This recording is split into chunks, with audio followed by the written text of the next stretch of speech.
आणखी एक मोठी बातमी आहे। अखेर अमृतपाल सिंग पोलिसांच्या ताब्यात आलाय। पंजाबमध्ये मोगा इथे ताब्यात घेण्यात आलंय। पंजाब पोलीस आणि आयबीने ही कारवाई केली आहे। आज पहाटेच्या कारवाईत अमृतपालला ताब्यात घेण्यात आले। अनेक दिवसांच्या शोधानंतर अखेर अमृतपाल सिंग पोलिसांच्या ताब्यात आहे।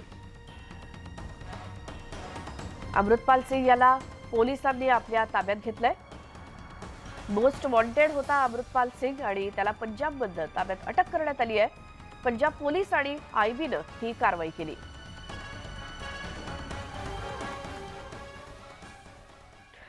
साडेतीनशे वर्षांची परंपरा असलेली बुलढाण्यातील भेंडवळची घटमांडणी अक्षय तृतीयेच्या मुहूर्तावरती पार पडली आणि एका शेतात ही घटमांडणी करून या घटमांडणीचे निष्कर्ष आणि अंदाज सकाळी सूर्योदयाच्या वेळी जाहीर केले जातात।